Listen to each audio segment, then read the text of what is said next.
For a second there, I was really subconscious about the fact that I wore this shirt earlier and recorded a show, but whatever. What's up, everybody? Welcome back to another episode of Go Talk with Marcus, powered by Poddex, fueled by Go Fuel. Once again, joining me on the show is my guy, Squabo says. What's up, man? How you doing? I'm good, man. It's hot over here. We're getting some sun. What about you over there? You're very far away. Well, it's spicy as always Good. in DC around this time of year, and raining. But so that's always a great combination to be hot as hell and wet, but whatever. Humid. Very sticky. I hate the stickiness. Today is episode 27 of 32 of the NFL offseason series, which means we've got 5 more to go. Today we are talking about the NFC South champions from last season, the Tampa Bay Buccaneers, who were probably not going to have a good season this season if it wasn't for Tom Brady coming out of retirement in just 3 months, or a little less than 3 months after he retired in the first place. So, Squabo, let's start off with, I guess, the easiest question of the day, right? Because Brady just turned 45 a couple days ago.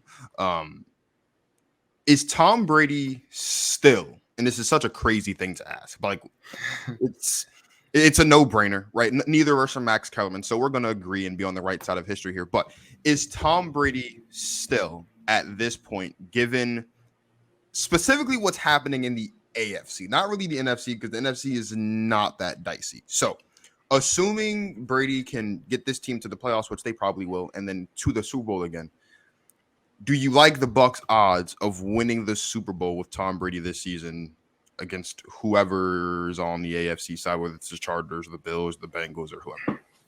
Well, I think if they get to the Super Bowl, whoever gets there against them is going to be in trouble. Getting to the Super Bowl isn't going to be that easy, even in the depleted NFC. But because this question is centered around Brady, let's talk about Brady a little bit, because he's coming off a year where he had 43 touchdown passes. That's crazy to think about at this age. That's the most touchdown passes he had since his 2007 MVP campaign. He also had 67% completion in the pass game last year, which is absolutely ridiculous, since 2016 was the last time that he put up numbers like that. And that was the year where he had that 25-point Super Bowl comeback against the Falcons. So he's definitely on a roll, or at least he was last year. He's bringing in Julio Jones, who we'll talk about here in just a little bit. But Tom Brady wouldn't come out of retirement to not compete for a Super Bowl. So I think if they get to the Super Bowl, it's all going to be on the line.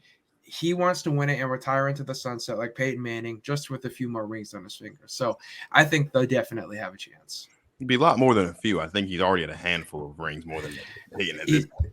He's beyond it, right? Like, so here's, if you, and I don't want to get too ahead of myself, but if you had to forecast the Bucs odds, because it's look, the reality is the Bucs are the second best team in the NFC right now. I think you can make an argument that they're the first, but I wouldn't. I'd still think that the Rams are the best team in the NFC. But if you had to, like, on a scale of 1 to 10, the odds of Brady and the Bucs competing for a championship this season, what number are you going to put on it? Competing? So what does that mean? What do we quantify that? Like, contending for a Super Bowl, like, what are the odds we see Tom Brady at the end of this season with his, what will it be, eighth ring? The chances that he actually does it, I'd put it at like it's still favorable, right? I'd put him at like a 5-6. And I put it that high because you look at the Rams, they're the clear favorite in the NFC. The Packers, they are a favorite in the NFC. After those two teams, Minnesota. Ladies and gentlemen, just San Francisco. Before Squabo continues, that's the nicest thing Squabo said about the Packers in all his time of being on the show. I just want to point that out. I appreciate it. Go ahead. No, like, I still think of them. I would put them ahead of Tampa Bay right now, even without Devonte Adams. And part of the reason, I might not have done that before Ryan Jensen got hurt. Now that Ryan Jensen's hurt, that's your center. That is a very, very important position that we'll talk about, I'm sure, in just a little bit. But I played center, and I know how difficult that is at the high school level, let alone college, let alone NFL. And the amount of responsibilities that you have to communicate to the offensive line. You're the only person that touches the ball every single play outside of the quarterback. He is an underrated player. That is an underrated position. He only gave up, 5? How many sacks did he? I think it was 2 sacks this year. I have it written down here. Yeah, he gave up 2 sacks last year, playing the 5th most snaps at center. So that's just an insane number. Great job by him. And it's for those reasons that I would put Green Bay ahead of them right now. I still give them a realistic chance of, going in and competing for a championship. It's going to take some playoff heroics and maybe some injury luck on their side this time. So Mike Evans and Chris Godwin, I'm on record as saying, are both top 15 wide receivers in the NFL. Like, okay, kill me for it. Now you add Julio Jones to the mix.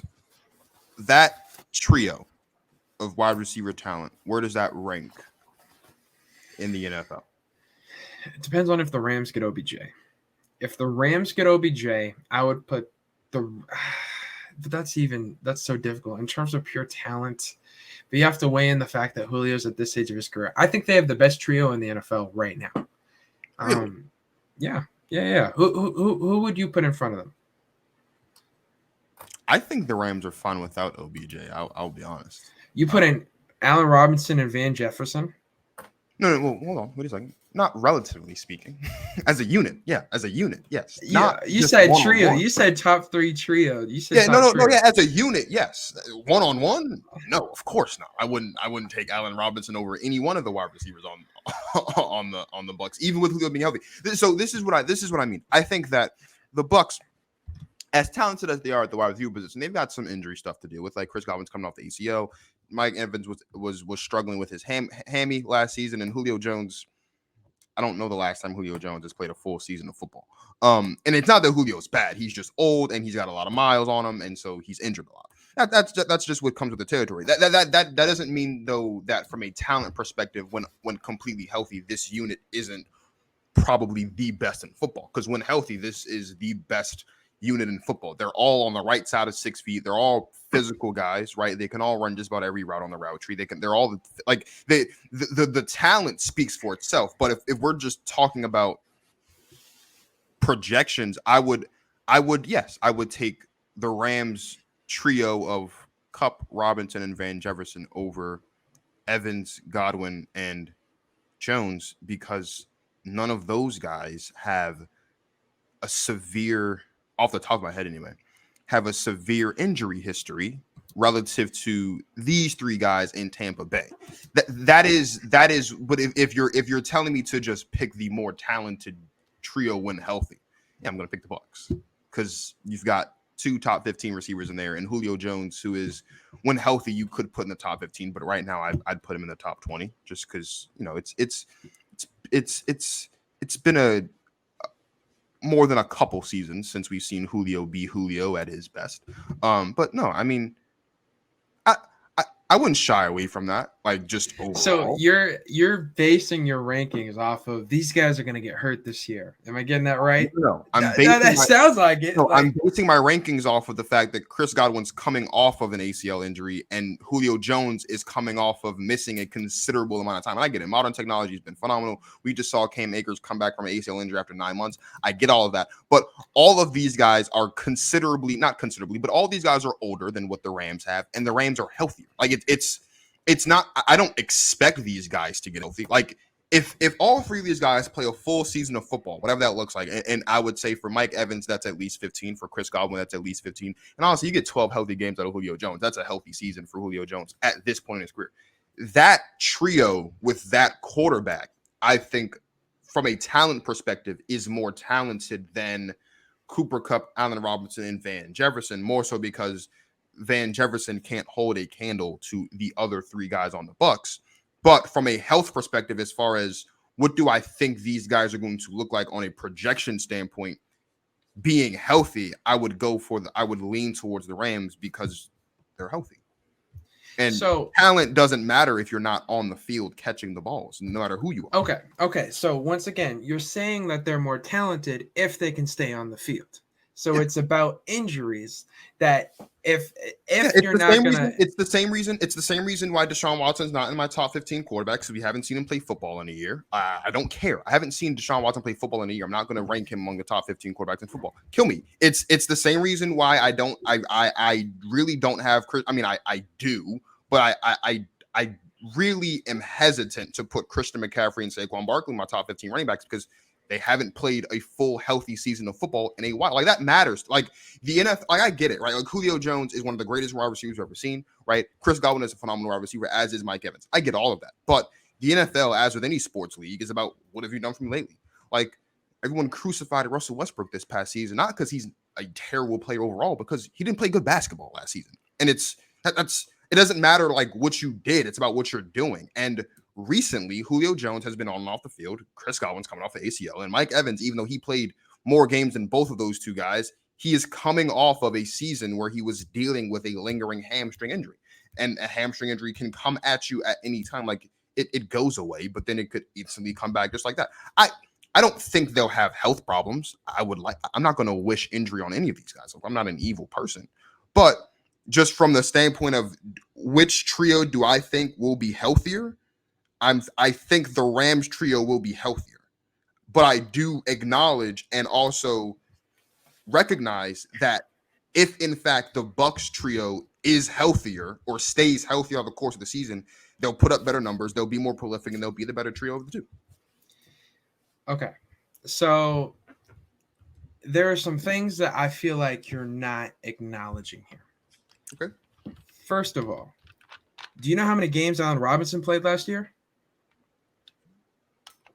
I'm going to be honest with you, because he plays for the Bears and I don't watch Bears football. No, I don't. That explains your take here too. It's okay. It's okay. I know he didn't play a lot of games last season. But Okay. I can't put a number on it. What about Chris Godwin? Do you know about Chris Godwin? How many he played? Because he tore his ACL. Remember? Do you know when he tore it? I know Chris Godwin tore his ACL in the back half of the season. It was week 15. The season was almost already over. He played fine. 14 games last year. That's fine. And That's ACL more than Allen Robinson. Allen That's Robinson played 12 games last year. 2 more games. 3 more. But you're saying that the injury is the problem. Whereas you look at guys like Chris Godwin and Mike Evans. Chris Godwin and Mike Evans, right? And we're seeing guys being able to come back from that within a year at times, right? So sure. Chris Godwin and Mike Evans, both according to Draft Sharks, have less than a 5% chance of injury per game. Additionally, they're both rated as a 5 on a scale of 1 to 5 in terms of durability. So that is a freak injury. That exactly. So durable. No, this is a freak injury, and it's not likely that it's going to happen again. Like you could say that, but it's not far fetched to. I'm not saying they're going to be bad, but Chris Godwin tore his ACL. Like an regardless of how fast you come back from it, an ACL injury is an ACL injury. Like it doesn't matter how big you are, it doesn't matter how fast you are, it doesn't matter how great you are at what you do. An ACL is an ACL. I don't think they're going to be bad. I don't think that this trio is going to suck. This is going to be, healthy or not, a top 5 trio in football. But if we're just relatively speaking between what I think the Rams can do and what I think the Bucs can do as a trio, as a unit, I would lean towards the Rams. A lot of that not only has to do with what all 3 of those guys individually are dealing with as far as coming off injury. It also has to do with the point that you mentioned earlier of Ryan Jensen, what the pocket looks like, just exactly how much the passing game can develop on a down-to-down basis without your all-pro best lineman on the team being available for you. Like all of those little things matter. I recognize just how great Chris Godwin, Mike Evans, and Julio Jones are both individually and how great they can be collectively when they're catching balls from the greatest quarterback of all time. I am not. Do you see the link that I just sent? I do see the link. I'm not going to click on it. Though. Can you click on it, please? And can you show the audience, please? I won't share your screen. I will not. I will not share my screen. It's my source. The only reason I won't share my screen is because doing so would require me to press a whole bunch of other buttons. I will read out for you though. All right. So can you tell me? Okay, here. Let me give you another. You want me to read out the chance of injury for Allen Robinson? Is that the what chance of injury and compare it to Chris Godwin, who you agree is a better receiver? Yeah, because I'm not an idiot. Like you know me, I'm not stupid, Squabo. I'm not an idiot. In no way, shape, or form would I take Allen Robinson over Chris Godwin. So it's about the injuries. It's about the injuries because Chris Godwin's coming off of ACL. So you see that it says Allen Robinson, according to Draft Sharks, has a 93% chance of re-injuring himself this season. It's 14.5 per game. Yeah. It's 14.3 per game. Okay. Durability, scale of 1 to 5.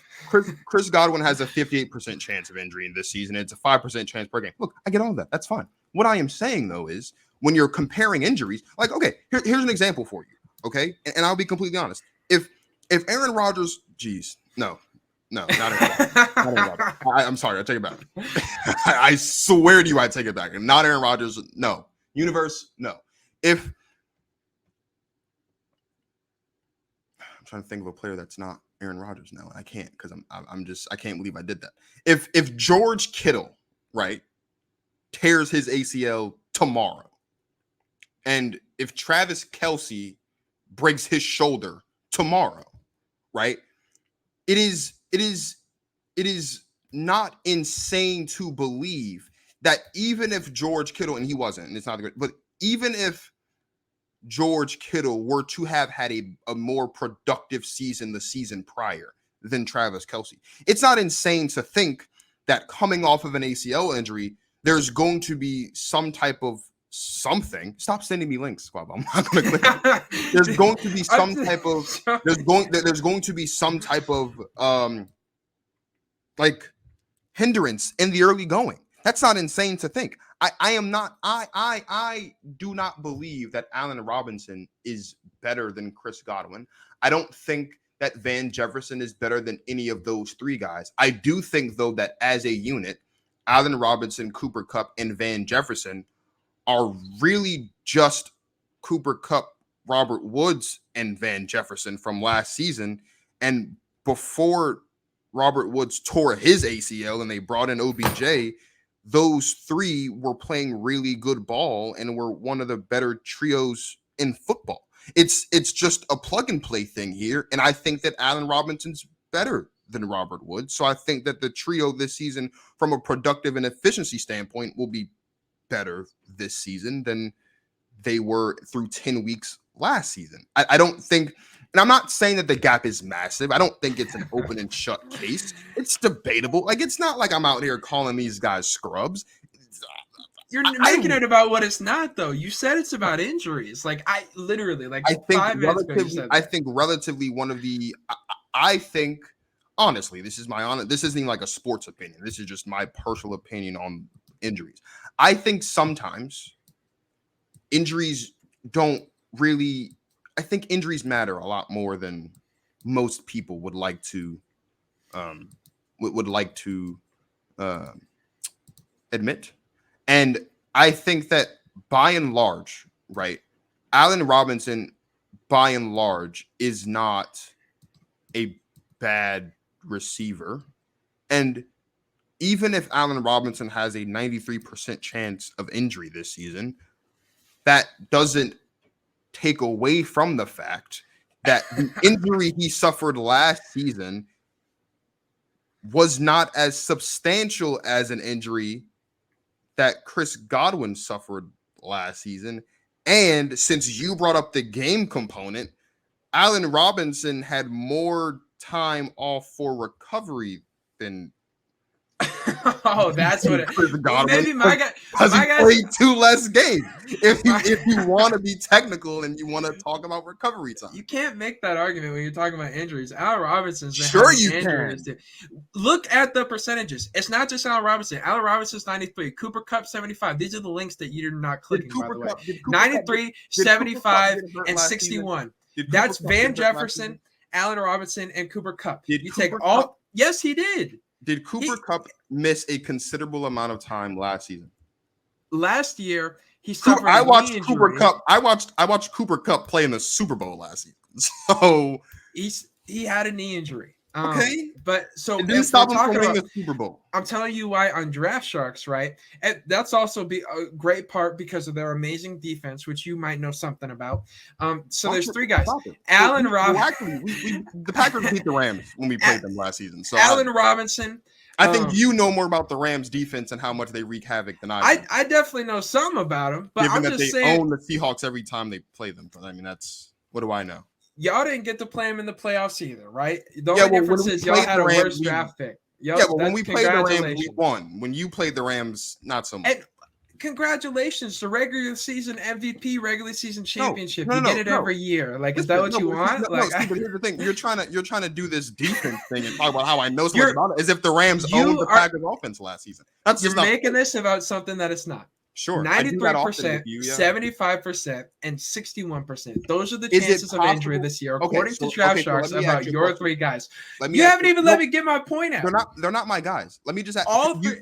The guys you're taking over my guys. All three of those guys have a higher chance of injury. It's a coin flip. According to Draft Sharks, all three of those guys have a higher % chance of injury per game and on the year than both Mike Evans and Chris Godwin. Okay.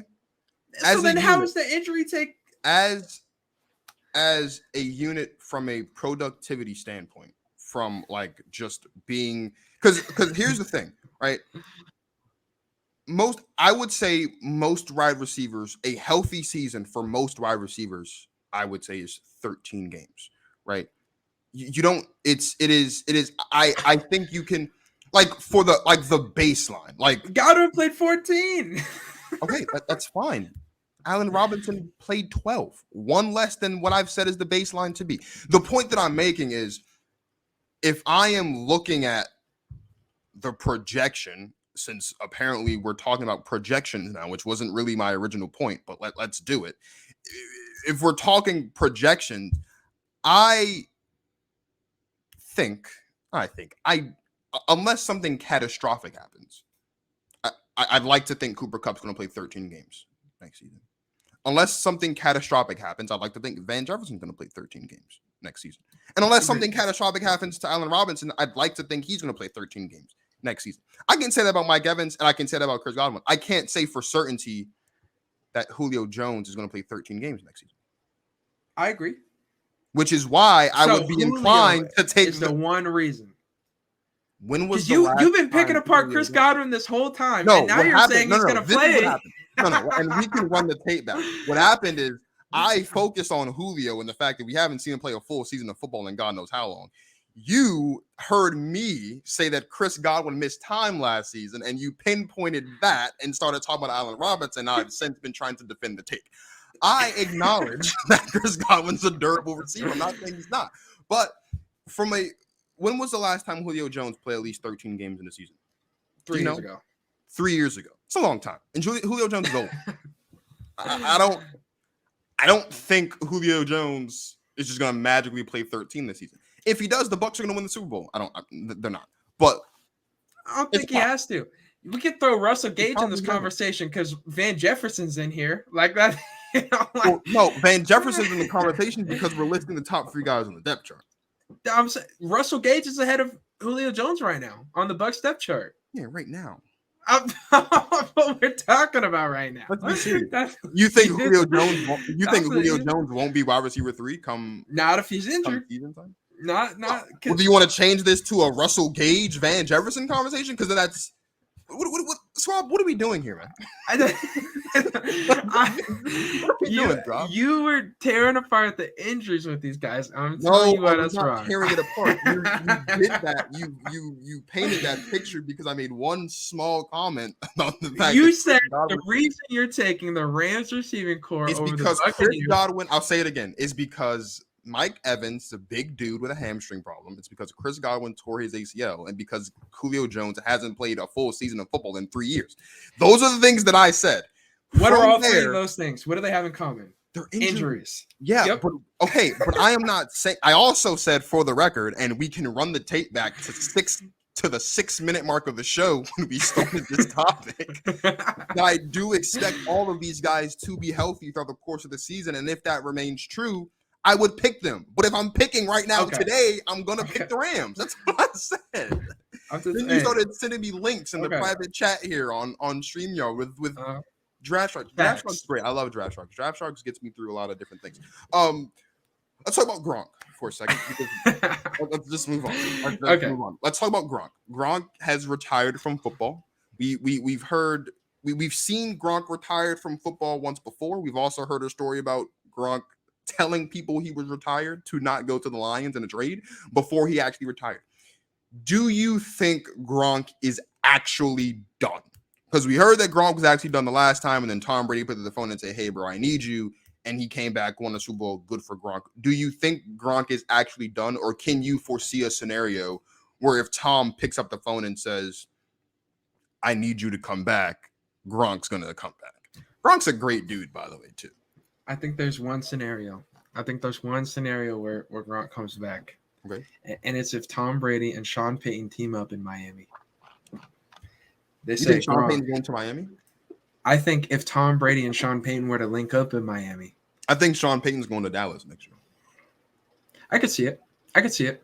But this is my one scenario, because if you give me a great head coach. I understand. That makes sense, yeah. And a Tom Brady, like I feel like if you get a phone call from those two in the same division as Bill Belichick, like stick it to the man. Oh, I think nasty that would be to watch Tom Brady win a Super Bowl in Miami. That's not so. Tyreek Hill, Jalen Waddle. Talk about that for a second, though. It's interesting you bring that up, because we just saw the reports with the Dolphins getting punished for tampering with Tom Brady and all that good stuff back in 2019 when he was impending free agency from the Patriots. Do you think the Mike McDaniel hire was a rental hire? Like, do you think that the Dolphins are looking for Sean Payton, or do you think that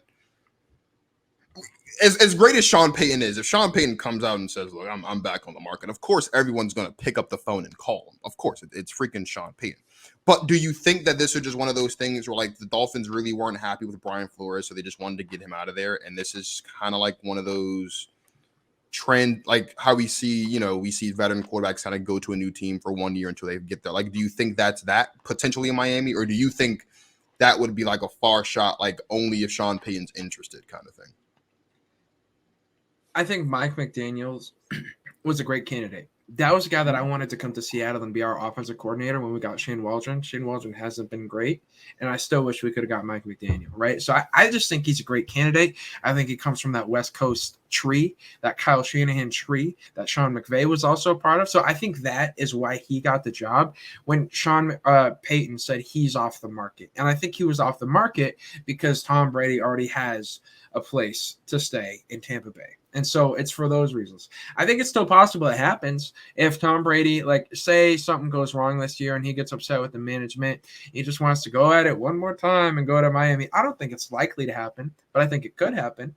And I think if he was going to go somewhere, Miami would be the place. And that's what would get Gronk out of bed.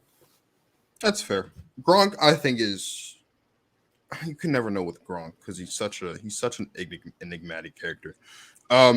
Speaking of head coaches, let's talk about Todd Bowles, who is now the new head coach of the Tampa Bay Buccaneers. And I love that for Todd. I've been a Todd Bowles fan from the beginning.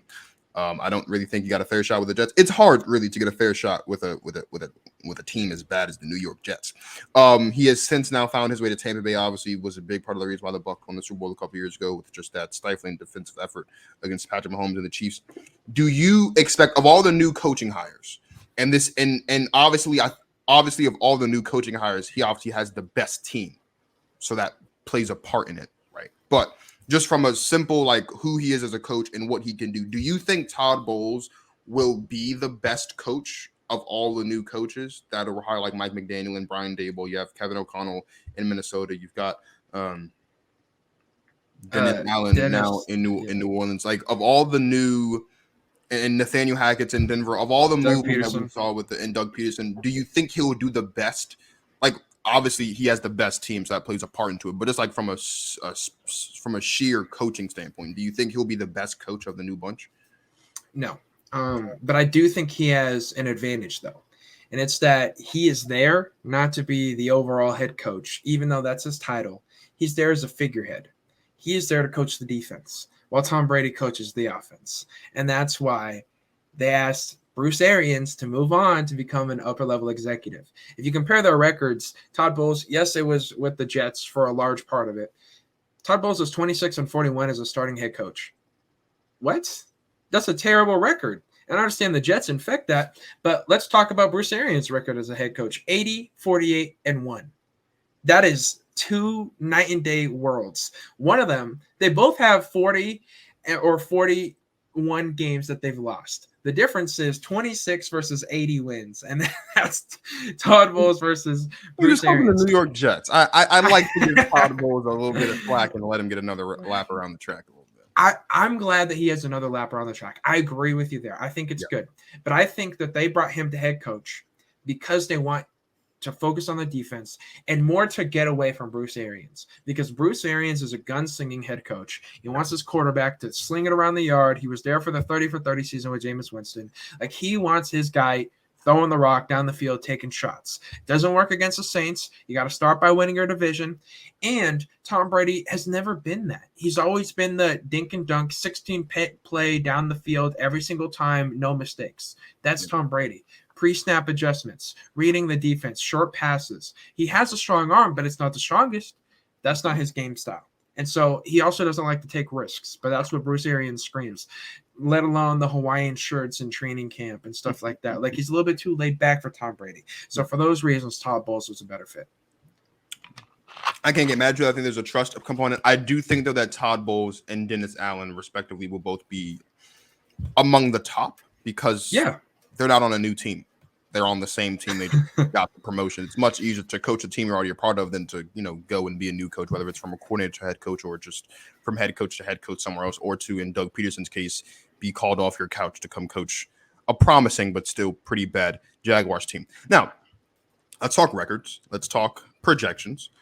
How many wins are the Tampa Bay Buccaneers going to have this season in the 2022-23 NFL campaign?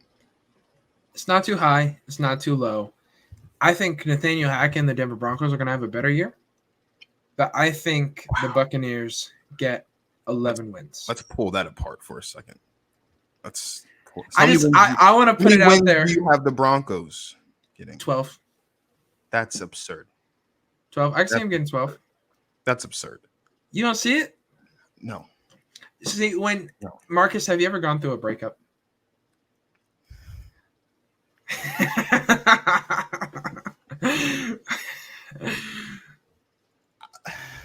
Yeah. Okay. See, I have too. And so when it happens, you start to get, you go to the gym a little bit more. Sure. Right? You start to put in even more work. It puts your focus. You go through that page of heartbreak, and then you go through that page of, okay, I need to prove them wrong. Sure. That's what Russell Wilson's doing with Seattle for picking Pete Carroll over Russell Wilson.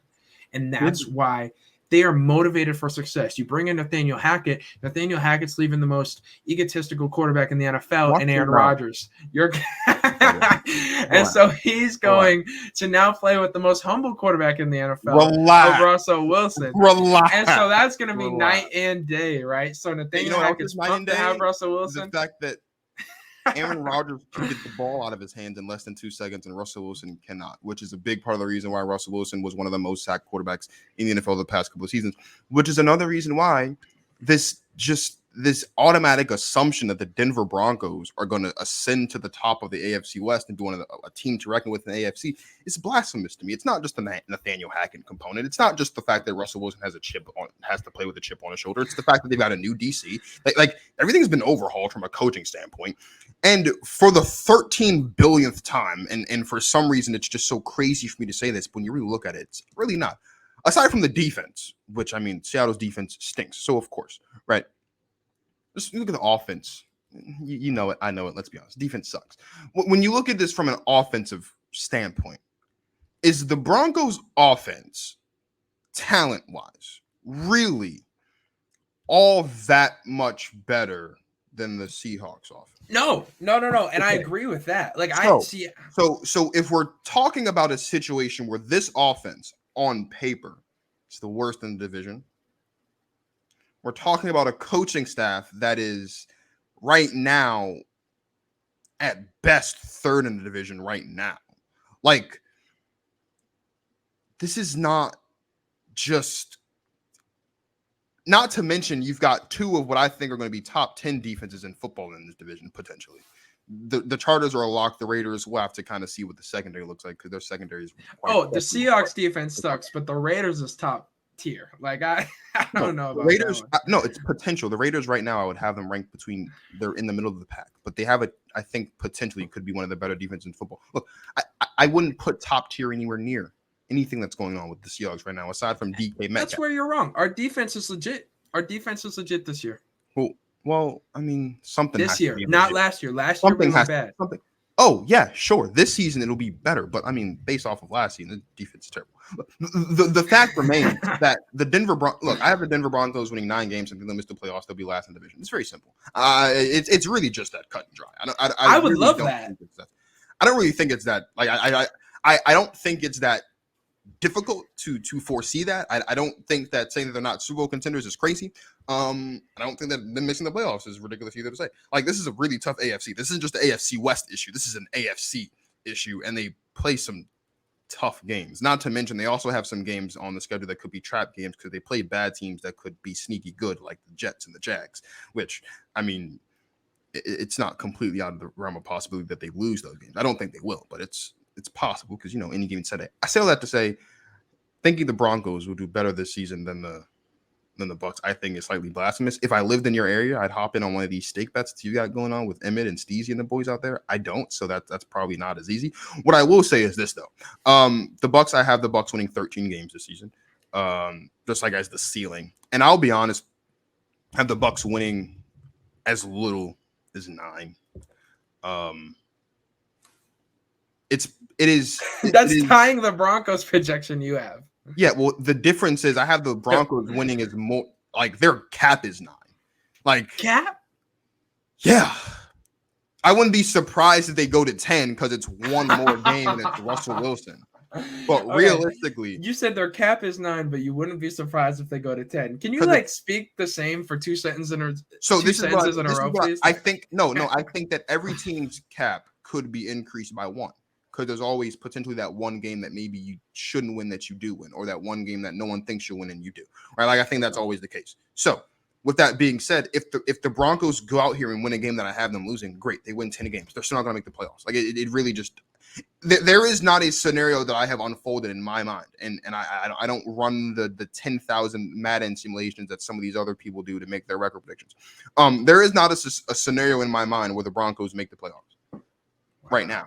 Anyway, I'm not saying that they won't make the playoffs. I'm just saying right now, looking at what the AFC is looking like and looking at their schedule, I don't see a scenario right now where the Broncos are going to win. The Broncos right now, you if you want to, based on my projections, and I'll release them when the season gets closer. If you want to be a lock in the playoffs, you have to win at least 11 games. That's just how it is in the AFC, right? Yep. As it stands right now on my projections, I have the Ravens, the Patriots, and the Raiders all winning 10 games. I have the Broncos winning 9. I have the Dolphins winning 9. It's not going to be easy. It's just you think the Dolphins are going to win more than 9 games this season? No. You think they're going to win less than 9 games this season? Whatever. I'm just laughing.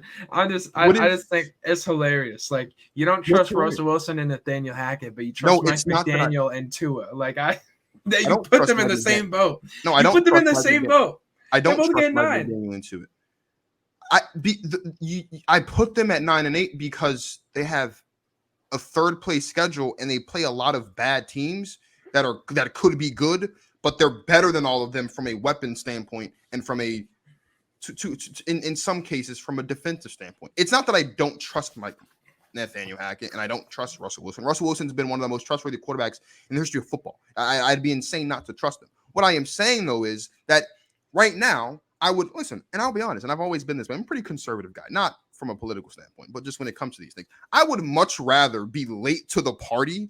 I'm like, okay, yeah, the Broncos are going to go somewhere. Then to be like, oh yeah, the Broncos, they're going to win 13 games, they're going to win the division, they're going to win Super Bowl, and then week 10 comes and they're struggling still, and it's a whole bunch of questions, and you turn all these TV shows, all these stupid talking heads that just say stuff for clicks, and we're talking about what are the Broncos going to do now?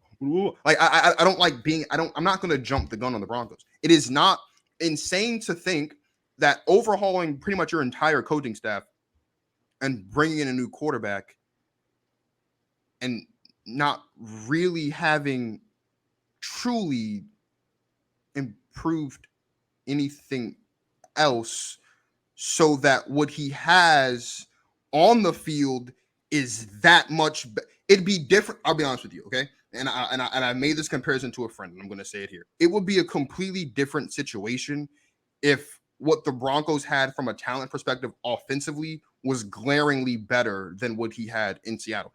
That's just not the case. It's like a couple notches here for the Broncos, a couple notches there, but a completely new coaching staff. And as great as Nathaniel, and as great of an offensive mind as Nathaniel Hackett is, as an offensive coordinator, that doesn't necessarily mean he's just going to come on and just be this fantastic head coach. This is not what it means. And just because the defense was fantastic on paper last season, that doesn't necessarily mean that they're going to be the same way this season because they have a new defensive coordinator. Like, those things matter. At least they matter to me. They might not matter to most people, but they matter to me. And they're going to win 9 games. And saying that they're going to win 9 games is a safe bet, because if they win more, then I was right. And if they win less, then I was also kind of right, because I don't have high expectations. It just kind of works. It's hedging your bet, bro. You got to hedge your bet. No, and see, I understand that you're doing that, but that doesn't make it the right take. Look, there's a lot of things we have to talk about here, because I would so quickly, I promise you, I would make a bet with you, a stake bet about the Broncos making the playoffs if that didn't mean that I suffered as a Seahawks fan.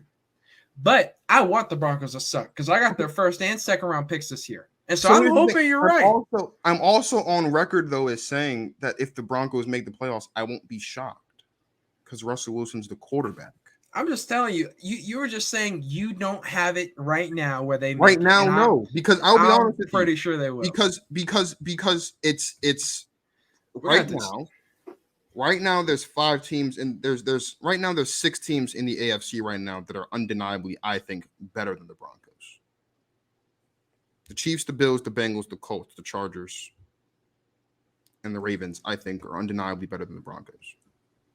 There's 7 spots in the playoffs. Matt Ryan. What does that mean? In the Colts. What does that mean? Well, why don't you ask Carson Wentz why they didn't make it last year? Carson Wentz isn't a good. Carson Wentz and the Colts didn't make the playoffs last season because Carson Wentz isn't a good quarterback. That's easy. How great is Matt Ryan? This is the guy you're banking on.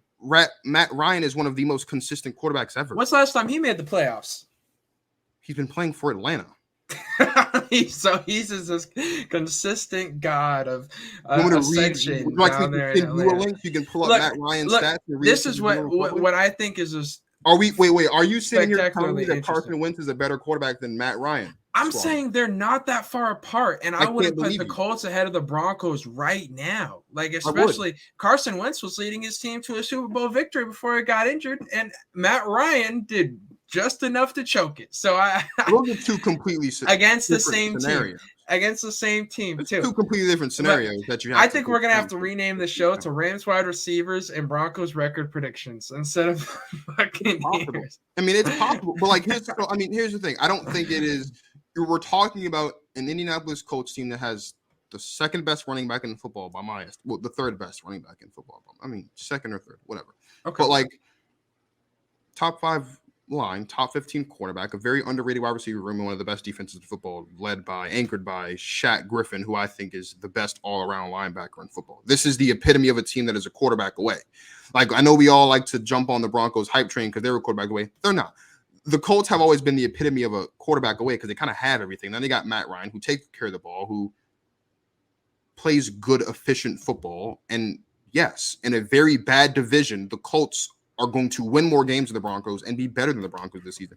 And that I have no hesitation in betting you on that the Colts will finish with a better record than the Broncos this season. I have no problem. Once again, like, I would love to make that bet, but I need the Broncos to suck. So either it's a lose-lose proposition if I make that bet, because either I'm right or I'm wrong and I win as a Seahawks fan. So I'm not going to make that bet. Like, I make bets that make me happy 2 ways and that I'm pretty sure are going to be right.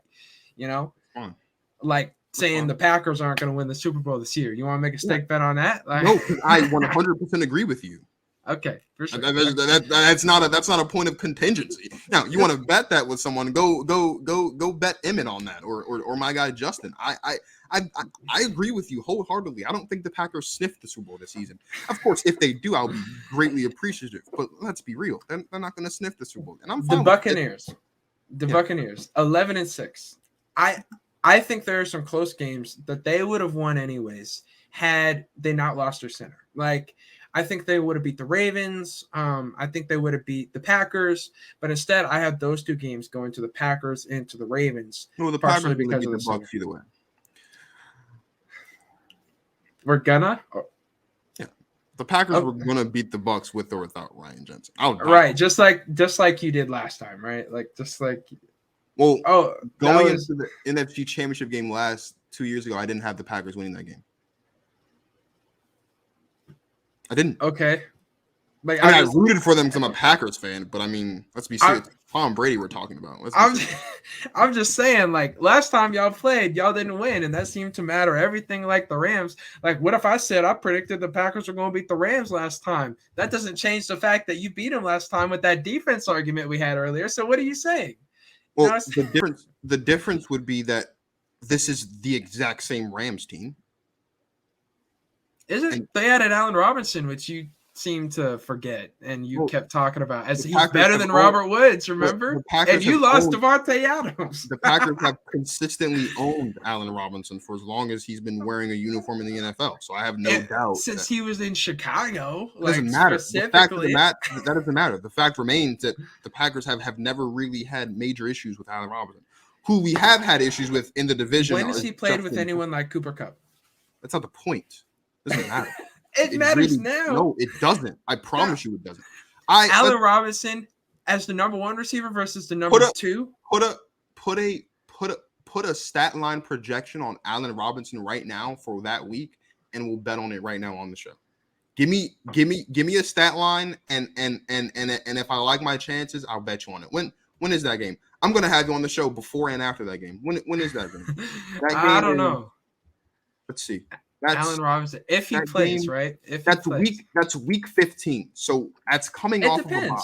It really depends. Week 15 in Green Bay. It's gonna be cold. You give me a stat line, and I'm not gonna forget this. It's gonna live on YouTube forever, and on Spotify and Apple Podcasts and iHeartRadio. If you guys aren't already follow. I'll tell you this. The Rams are gonna beat you. And I'm gonna clip this and post it on all my socials so that the good people at home and on the interwebs don't forget. You give me a stat line on this post that I'm going to put on my Instagram page whenever you're ready. And if I like the stat line, I'll bet you the under on it. And I promise you I will not be disappointed, and you will be. And we'll figure out what I know what I think. You know what? This is what we'll do. I don't know the exact date of that game, but the day of my show, and I'll announce this later on, the date of my show going live is going to change very soon. The show after that game, you lose that bet, you have to come on my show with an Aaron Rodgers jersey. That is. I can't bet you a steak because I don't live in Seattle and I can't mail you a steak. But I would love nothing more than to spend an hour of your time on my show wearing an Aaron Rodgers jersey. That would make me happy. It really would. Okay, I'm glad you have all these beautiful fantasies. What you don't understand is that there's ways that Allen Robinson can make the Packers suffer without getting amazing stats in that game. And that's where the problem is. The Rams could win by running the ball down your throat, by getting 3 touchdowns to Cooper Kupp. I don't think running the ball down our throat is going to be a weakness this season anyway. And if that were to happen, so what if the Rams win? Cooper Kupp has 3 receiving touchdowns. Allen Robinson has 50 receiving yards. They signed OBJ, and he's going off too.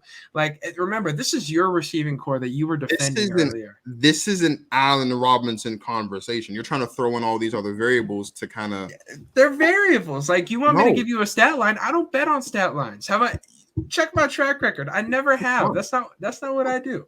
Whatever you deem is a good game for Allen Robinson, we'll come somewhere in the meeting and get a common ground on that, and we'll bet on it. And when you lose, you'll be back on Go Talk with Marcus for the preview of Week 16 and recap of Week 15, wearing that nice green and gold. I'll get Emmett on the show too, so he can enjoy it with me.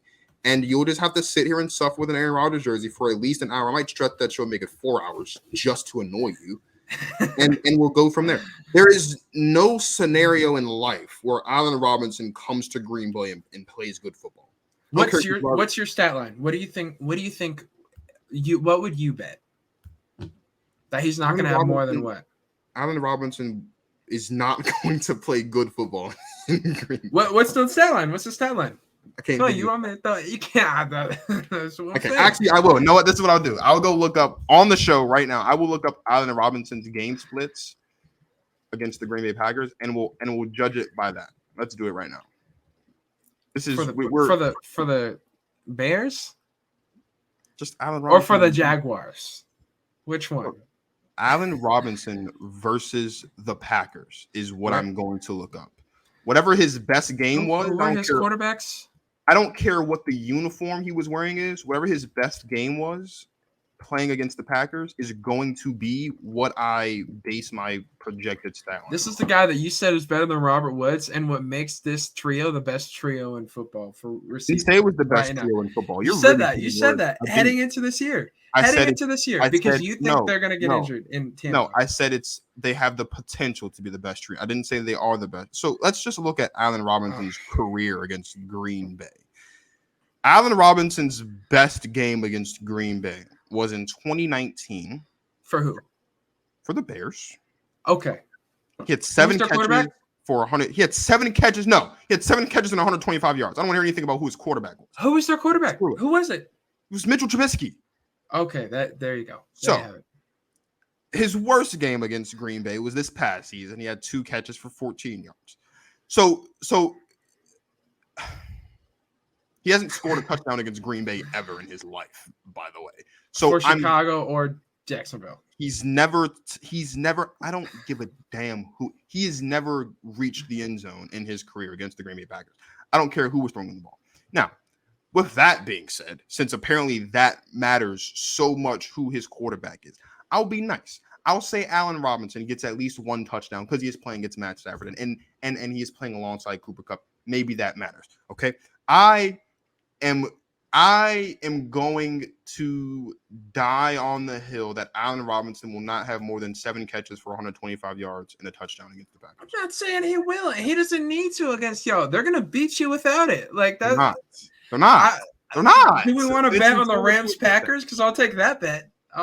Do I want to bet you that the Rams are going to lose to the Packers in Green Bay in Week 15? Yeah. Starts typing. I am typing. Yeah. Looking stuff up. Give me 1 hot second out, and I'll give you an answer to that. That's on my dad's matchup birthday. History.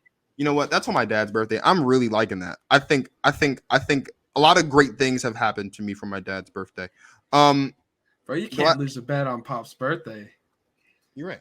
I've never lost anything on Pop's birthday. It's such a great day. Shout out to the OG, by the way. Such a great man. Last year we played the Rams a couple days after Thanksgiving. This year we're going to play the Rams 2 weeks after Thanksgiving. It's going to be colder. They didn't do that great in November weather. I doubt they're going to do even better in December weather. Yeah. I will.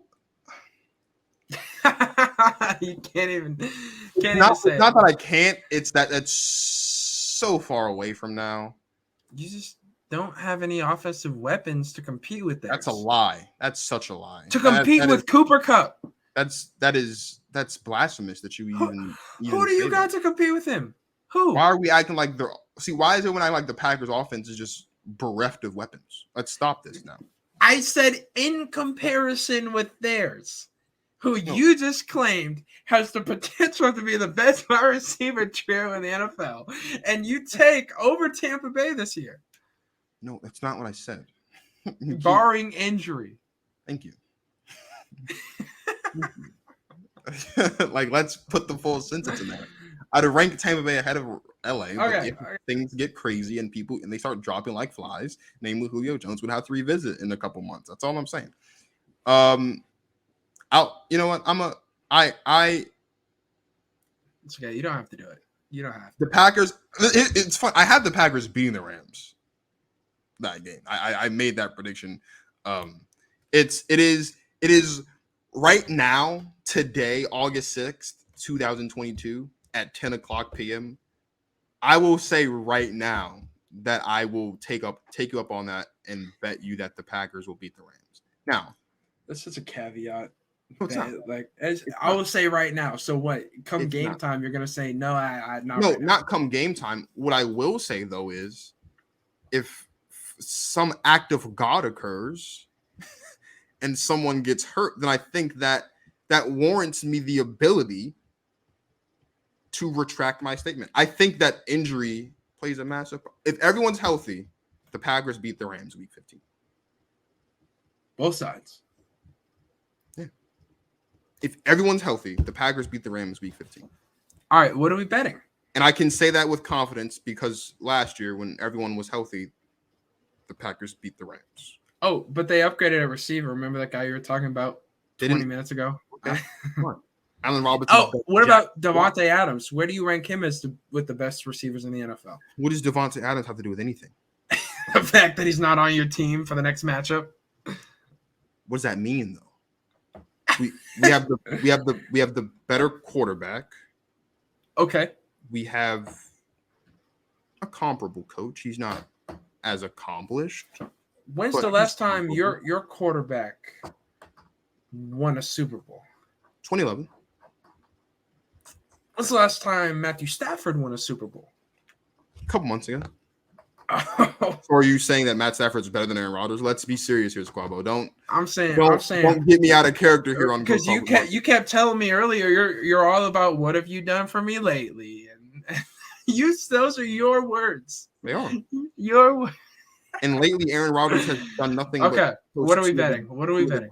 Three of actually the greatest seasons a quarterback ever posted. When you get this wrong, what are you gonna do for me? Are you gonna buy a Seahawks jersey? Who should I make you buy? Seahawks jersey. Who should I make you buy? You should buy. Let's figure that out right now. Actually, matter of fact, every Seahawks fan that watches this video, I will let you guys pick what I have to do if the Rams beat the Packers in Week 15, and whichever comment gets the most likes is the one that I will do. Like within reason. This isn't like a YouTube. You're not betting the audience. You're betting against me. So if you're gonna pick Aaron Rodgers, I will pick. Let me pick. Because you didn't really know which one to do. I was gonna help you. I was gonna call on the assistance of your 12s. I appreciate it. To give you some assistance there. Fine, forget it. Don't do what I just said. No, let's have you. Can I get you to purchase? You wear a Geno Smith jersey? That's a great idea. You wear a Geno Smith jersey? A Drew Lock Seahawks jersey. Okay, that's fine. Mm-hmm. Perfectly fine. I have no problem with that. No. Actually, I'll do you one better. I need you to get a Matt Flynn jersey in Seahawks. That's cool. I love Matt Flynn. Matt Flynn's great. Matt Flynn helped us win a playoff game one year. I love Matt Flynn. Perfect. Yep, in the Seahawks. That's perfectly fine. Do it, please. That's fine. Okay. All right. Here, shake my hand. Great. Okay. So in 3 months, you'll be back here wearing an Aaron Rodgers jersey. I get to come on here when the Rams beat you, right? Like, you get to come on here after the Rams lose. Yeah, you do get to come on here after the Rams. Either way, after the Rams Packers this year, I'll be on your show, right? No, you will be on the show. I will message you and say, hey, shows tonight, bring the jersey, let's do it. Yeah. You'll be here after the Packers beat the Rams in Lambeau like they did last year. And we'll go from there. And you'll be wearing your Aaron Rodgers jersey, and I'll bring all your friends here so they can laugh at you. And I'll bring all my Packers friends so that they can laugh at you. And it'll just be one grand old time. It'll be fantastic. I'll get Justin on here. I'll bring Emmett out here. I'll get Steezy and Dylan on here for you so they can, enjoy your sorrow of being a Seahawks fan wearing an Aaron Rodgers jersey. I'm sure you don't want to do that, but don't make bets with market. Anyway. My computer's about to die, so please let everybody know where they can find you and all your content before my computer dies and then the show doesn't make it to YouTube. Thank you so much, Marcus. It's always a pleasure just beating you down at the desk. I wish you'd just come more prepared. So maybe one time you just win an argument, man. Just Squabo says on. Or just stare at me. Hello. As Squabo says on everything. Squabo Says. But show Marcus some love, man. He's working really hard here. Do you catch that? Or you? I've won my fair share. There you go. Yeah, see, no. I can't remember a single one. I'm sorry.